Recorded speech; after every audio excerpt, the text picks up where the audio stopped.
everybody, welcome back. It's of course Sport Federation TV. Nice to have you along. Where every week we take a look at the sport codes in the Western Cape, and of course, as you know, right here on Cape Town TV, DStv channel 263. Tonight we're going to be taking a look at what's happening in the world of darts. Western Cape darts is very active across the province. Of course, a national code and structured with SASCOC. And then, of course, we're going to take a look at equestrian sports. We're going to speak to Renata from Western Cape Showing, and we'll take a look at Western Cape sailing, as well as Western Cape chess. So we have a full show for you tonight. Don't go anywhere. Folks, it's been ages for us to try and get them into the studio, but finally we've got Charles Gelderbloem and Graham Stark. Charles, of course, from Western Cape Darts, and Graham is the president of Darts South Africa. Charles, welcome. Thank you, JP. You've been here before many times. Yes, sir. Lekker, yeah. And Graham, for you, welcome. It's an honor for us to have the president of Darts South Africa. Hi, JP. Thanks very much, and thanks for that warm welcome. It's very good to be here, especially as a member of the Western Cape Darts Federation myself, because I'm a resident of the Western Cape, so I'm very happy and proud to be here. Thanks very much. How long have you been involved with darts? I used to play football before. Okay. And then, you know, your footballing days come to an end when you get a little bit too old to recover from those injuries. And then, of course, the time spent away from home when you get married and so forth. So I left football and started playing darts in 1986. But I must add, I'm not a top player. Okay. I'm just a player. But isn't that one of the beauties of darts, is that it's a social game as well? Yes. I mean, probably when you were a football player, after practice, you guys might have a dartboard in the corner. Yes, that is true, you know, and after the football, you know, you go to the pub for a beer, and there was always a dartboard up there, and then we started playing, I would say, pub darts. Yeah. And so that was sort of a natural alternative when we stopped playing football. Yeah. But started as socially and then started to play competitively. And like I said, I've never been a top player, but I love playing darts and I enjoy it very much. And somehow or the other, somewhere along the line, I became involved in the administration. And I still play today, but I seem to be spending more time on the admin side. It is a busy job. Yeah. Speaking about a bit of admin here, Charles Gelderbloem. Charles, you're of course involved with darts development in the Western Cape. We've had you on the show on a number of occasions. Charles, your big program at the moment is 180 darts. 180 plus. Tell us a little bit about that. It's rolling out at schools now. Yeah. At the moment, we were busy just doing Mitchell's Plain. But now we got Darts South Africa involved, which is a good thing for the sport. Yeah. Because what happened now is that we do it in every province. Yes. Yallis is the man that goes out with the development office of DSA.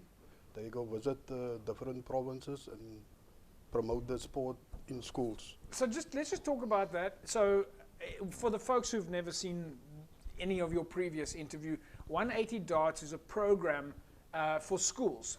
Because normally we think of schools, they've got mainstream sports that they play on the fields outside, maybe some sport codes, they've got some indoor sports. So darts now is now being introduced at a school level.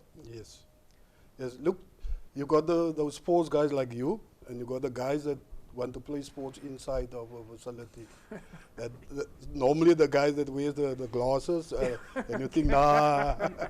But fortunately for us, it does work seriously because we get them involved. We do the orientation, we do skills development, all those things. So do the schools now, I mean, how does it work practically? Do the schools have a dartboard? Do the kids come after school? When they finish their studies and school closes and then they come and practice, or is it in the evenings, or is it during break time? How does it work at a school? Okay, at the moment it's every Wednesday from 2 o'clock to 4 o'clock the afternoon. We are busy at Portland Indoor Center. We train the kids what to do and how to go about it. Let's bring you into this. I mean, you must be, as Darts South Africa, you must be thrilled with this program, because one of the things that we always see federations looking for is how do they grow their youth structures, how do they grow their club structures and their member structures, and this initiative obviously feeds right into your development. Absolutely, JP. As an administrator at national level, I was highly impressed with the program as a dart administrator, but I have a background in education. I was an educator for 42 years, and the last 26 years of the 42 years I was principal of a school in Mitchell's Plain. So my first acquaintance with the 180 plus program was not as a dart player. Right, right. It was when Charlie and the person who actually devised the program, Alistair Porthen, unfortunately is in hospital at the moment, so we also want to wish him well. They arrived at my school with the 180 plus program. So my first acquaintance with the program was as an educator. So I said, listen, sit down, convince me. Yeah. And then I listened to them and I saw the advantages, not just from a sporting point of view, but from education point of view. Let me give you an example. If you're talking about numeracy skills on the part of the learner, if you tell a learner in the classroom, academically speaking, divide 26 by 2, he does that for you and he comes up with the correct answer of 13. Right. But now he's playing darts and he now has 26 left. But he cannot transfer that knowledge into that situation because now he's standing on the hockey and now 26, what double is that? Right. So he's not transferring his skills. And then as an educator, I saw that as a means, you know, of developing numeracy skills within the sport of darts. Yes. So my school was one of the first schools that came on board with a program.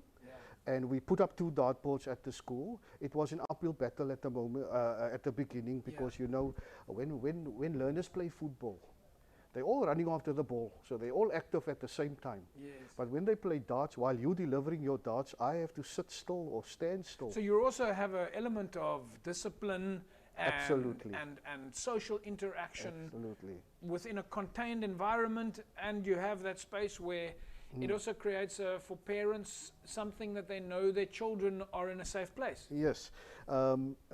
Charlie's Club adopted my school.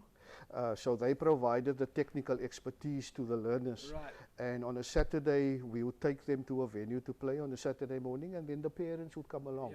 But at the school itself, a school decides which sporting codes they're going to play as a school.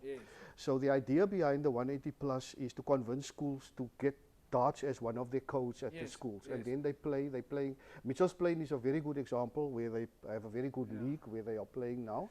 But from a national perspective, the idea is, it's going to take a bit of time. The idea is that we will have a thriving school league throughout the country, and that we as a federation, contrary to what we are doing at the moment when we compete internationally, we select our junior protea teams from those youngsters who play within our associations.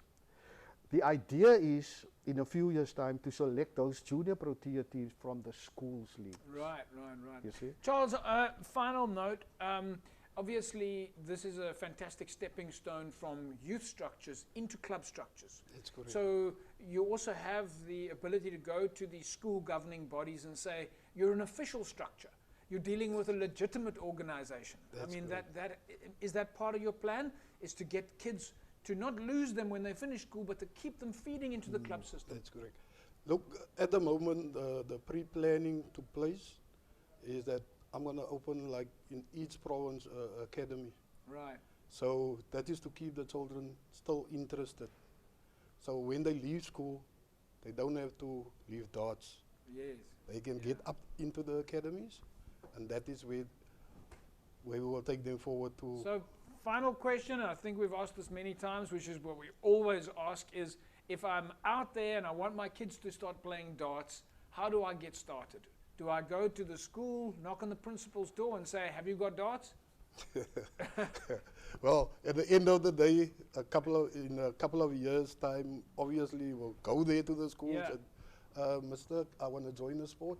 And the principal will tell you, join darts. Join darts. Graham, it's been a pleasure having you guys in the studio. We can't wait to find out more, and we hope to see that one of these days all schools have got darts playing, and the club structures are really thriving. Thank you very much, JP, for having me, and I'd like to take this opportunity of congratulating the Western Cape Darts Federation for this program, especially Mr. Alistair Porthen, and I want to encourage them to continue with the program. Good luck and well done. Graham, Thank you very much. And Charles, of course, you and your development work within the Western Cape, fantastic stuff. As you know, you've got a fixed seat here on Federation TV, and we're looking forward to finding out more. Yes, and we got the blessing of our president, Mr. Lorenzo Arendse. Fantastic. So he did a very good job now by, as you know, we were busy with selecting all the commissioners, and the commissioners has been selected at the last meeting, so now it's just the way forward. All right. Right, folks, well, there you had heard it now. If you are out there and you want to get started in playing darts, you can find a darts club near you.